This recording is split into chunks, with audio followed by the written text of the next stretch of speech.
ఎలా బ్రతికావో ముఖ్యం, ఎంతకాలం బ్రతికావని కాదు అని ఒక పెద్ద మనిషి అంతే. ఇంకోళ్ళు ఎవరో ఏమన్నారంటే, don't just live beyond your expectations, don't just exist, keep on living అని ఇలా రకరకాలుగా చెప్తూ వచ్చారు. ఈ భాష్యాలని పక్కన పెడితే అసలు ఎలా బ్రతకాలి? చాలా సింప్లిస్టిక్ లైన్లో నీ ఇష్టం వచ్చినట్టు బతుకని చెప్పచ్చు. చాలామందికి మీరు చెప్తున్న విషయాలన్నీ బుర్రకి బోధపడతాయి, బట్ బయటికి రావడం కష్టం అవుతుంది. పక్కింటోడి భార్య అని చూడకూడదు, కరెక్టే. కానీ పక్కింటోడి భార్య మేఘన్ ఫాక్స్ లాగా ఉండే ఏంటి పరిస్థితి? అసలు ఎలా బ్రతకాలి అనే క్వశ్చన్కి what is the trigger? Me effort, me attempt అనేది మీ చేతిలో ఉంటుంది కాబట్టి you will never feel a sense of failure. కానీ అడ్డొచ్చేవి ఏంటంటే కుటుంబం, వేరే వాళ్ళ ఇంపార్టెన్స్ మీ లైఫ్లో మీకు మీ హ్యాపీనెస్కి యాడ్ చేస్తే మాత్రమే validity.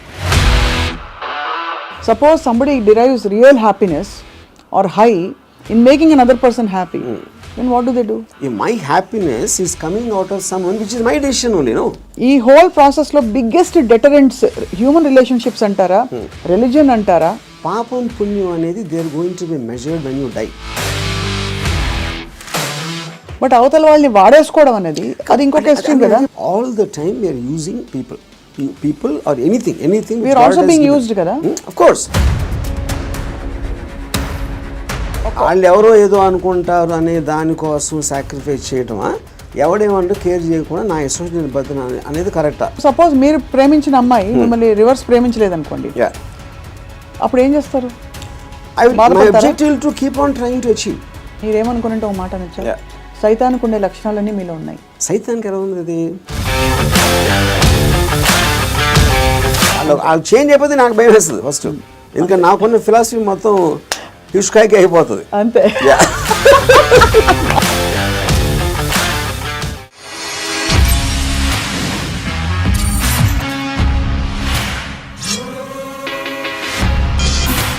Hello and welcome to another episode of Ramuism. ఎలా బ్రతికావో ముఖ్యం, ఎంతకాలం బ్రతికావని కాదు అని ఒక పెద్ద మనిషి అంతే. ఇంకోళ్ళు ఎవరో ఏమన్నారంటే, don't just live beyond your expectations, don't just exist, keep on living అని ఇలా రకరకాలుగా చెప్తూ వచ్చారు. ఈ భాష్యాలని పక్కన పెడితే అసలు ఎలా బ్రతకాలి? Let's talk to Ram Gopal Varma గారు. వర్మ గారు, బ్రతకడం అంటే మీకు ఫస్ట్ వచ్చే ఇమేజరీ ఏమిటి చెప్పండి? I think it's a consciousness. అంటే మీరు if you are conscious that you are you're seeing something or you're hearing something అనేది దాని నుంచి మనకు కలిగిన ఒక kind of an emotional aspect అనేది you will feel alive because of that. So అప్పుడు ఆటోమేటిక్గా ఎలా బతకాలి అనే కాంటెక్స్ట్ వచ్చినప్పుడు చాలా సింప్లిస్టిక్ లైన్లో నీ ఇష్టం వచ్చినట్టు బతకని చెప్పచ్చు. అంతకన్నా కాంప్లెక్స్ అనేది లేదు, పాయింట్ 1. కానీ ఇష్టం వచ్చినట్టు బతికే వాళ్ళు ఎంతమంది ఉంటారు అనేది next point. Most of the time మనం వేరే వాళ్ళ కోసం బతుకుతాం, మన కోసం మనం బతకం. బికాజ్ ఇప్పుడు మీరు కాన్షియస్గా మీరు పుట్టినప్పుడు ఆబ్వియస్లీ మీ పేరెంట్సో లేకపోతే పక్కన మీ సిబ్లింగ్సో ఇలాంటి వాళ్ళతోటి ఒక యాజ్ యూ కీప్ గ్రోయింగ్ మిమ్మల్ని కంటిన్యూస్గా ఒక ఇన్ఫ్యూజ్ చేస్తూ ఉంటారు. నువ్వు తమ్ముడిని బాగా చూసుకో, లేకపోతే అది చూసుకో, ఇలా చెయ్యి, అలా చెయ్యి, ఇది చేస్తే తప్పు అని constantly. Like Ayn Rand wrote a very beautiful article in a book called The New Left, Anti-Industrial Revolution. In that ఒక చాప్టర్లో కంప్రాచ్యూస్ అని, అది కంప్రాచ్యూస్ వర్ ఏన్షియంట్ ట్రైబ్. వాళ్ళు ఏంటంటే మనుషుల్ని డిస్ఫిగర్ చేశారు. వాళ్ళు లావ్ అయిపోయి లేకపోతే సన్నగా అయిపోయి సర్కస్లో ఫ్రీక్స్ షోస్లో పెట్టేవాళ్ళు. వాళ్ళని చూసి జనాలు ఎంటర్టైన్ అవ్వడానికి, యూనో. సో Ayn Rand ఏముందంటే, modern day comprachicos are smart, they don't distort bodies, they distort minds. చూడటానికి పర్ఫెక్ట్ మనిషిలాగా ఉంటాడు అన్ని విధాలుగా, లోపల మైండ్ మొత్తం డిస్ఫిగర్ అయిపోయి ఉంటుంది. ఆ డిస్ఫిగర్మెంట్ ఎక్కడి నుంచి వస్తుంది? సొసైటల్ పర్పసెస్ కోసం మీకు సిన్, పాపం పుణ్యం, legal illegal, moral, social acceptance, ఇలాంటి 5-6 బంధాలతోటి మీరు ఇష్టం వచ్చినట్టు బతకకుండా అవతల వాళ్ళకి నచ్చేలా బతకటం అనేది ఒక ప్రోగ్రామ్ చేస్తారు. సో మీ లైఫ్ అంతా కూడా it's a conflict between what you want to do and what you have to do, what you're expected to do. అవును, ఈ మధ్యలో ఉన్నదే మీ కాన్ఫ్లిక్ట్ వస్తుంది. ఆ కాన్ఫ్లిక్ట్లో మీకు lows, highs, depressions, feeling of failure అన్నీ కూడా దాని డెరివేటివ్స్ దాంట్లోంచి. సో ఏ రోజైతే యువర్ ఎవ్రీ డెసిషన్ మీరు కాన్షియస్గా మీకోసం తీసుకున్నప్పుడు మీకు కాన్ఫ్లిక్ట్స్ అని ఉండవు అసలు. అసలు బట్ అసలు ఆ చుట్టూ ఉండే ప్రపంచం నుంచి కట్ ఆఫ్ చేసుకునే ప్రక్రియ చాలా క్లిష్టమైనది. That's the most difficult part. చాలా మందికి మీరు చెప్తున్న విషయాలన్నీ బుర్రకి బోధపడతాయి, బట్ బయటికి రావడం కష్టం అవుతుంది. How do you deal with that? అంటే first of all I don't think people are design to understand. I think it's against nature actually. ఎందుకంటే నేచర్లో కాన్ఫ్లిక్ట్ అనేది చాలా ఇంపార్టెంట్. అవును. మీరు యానిమల్స్లో తీసుకున్న కుక్కలు కొట్టుకునో లేకపోతే ఇవి కొట్టుకునో మనుషులు అట్లా వేరే వేరే ఎక్స్క్యూజ్ తోటి కొట్టుకుంటాం అని కొట్టుకుంటాం అనేది ఒక కాన్ఫ్లిక్ట్ అనేది లేకపోతే మీరు బోర్డు అంతా చచ్చిపోతారు. ఫస్ట్ ఏం చేయాలో తెలియదు, పొద్దున్న నుంచి రాత్రి నిద్రపోయాను. సో అవతలోని అర్థం చేసుకోకపోవడం, అవతలోడి పాయింట్ ఆఫ్ వ్యూ అర్థం చేసుకోకపోవడం నుంచే కాన్ఫ్లిక్ట్ వస్తుంది ఎక్కడైనా. సో ఇప్పుడు అలాంటి దాంట్లో మీకు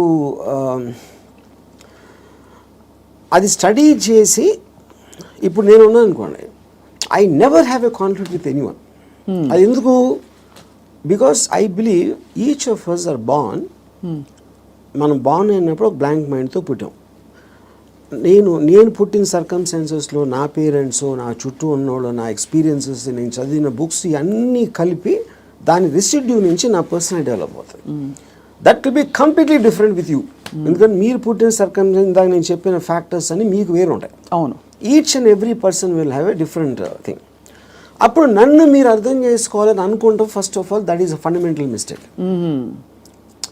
అప్పుడు ఆ పరిస్థితి లేనప్పుడు మీరు ఐదర్ బ్లైండ్గా నన్ను నమ్మాలి, ఒక రిలేషన్షిప్ ఆస్పెక్ట్లో ఒక పార్టీయో గ్రూపో లేకపోతే ఎంప్లాయీ గాను, ఎక్స్ గాను, వై గాను. But deep inside me personality ఉంటుంది.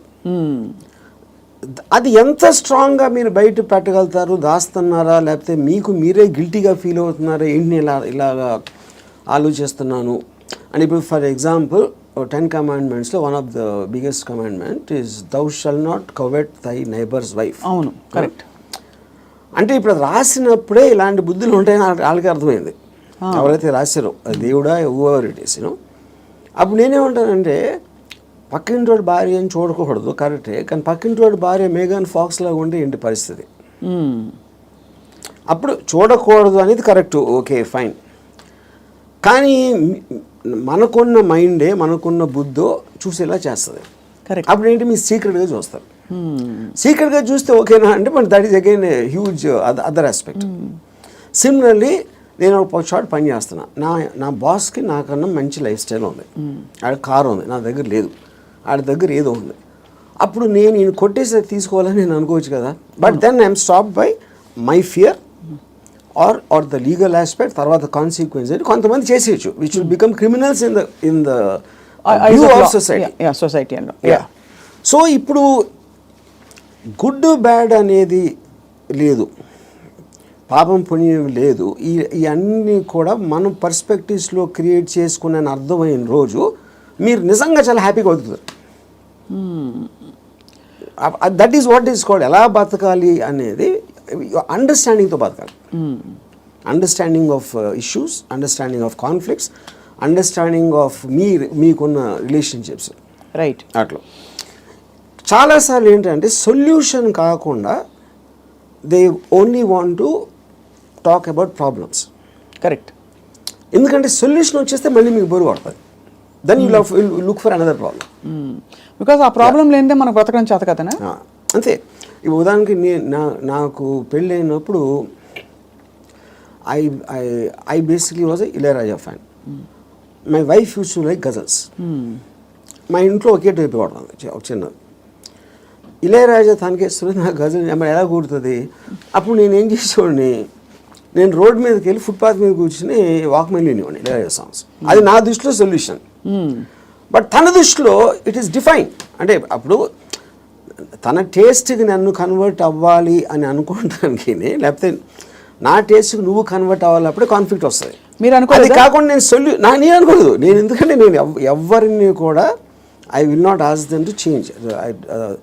I will not ask anybody to live for నాలాగా బతకడం నేను ఎవరిని అడగను, నా కోసం బతకమని ఎవరిని అడగను. That individuality, I think, is the most biggest gift nature or God has given us. ఆ ఇండివిజువాలిటీని మీరు సొసైటీ కోసం త్యాగం చేసినప్పుడే మీరు బతికే విధానం అంతా కూడా it will become a big headache.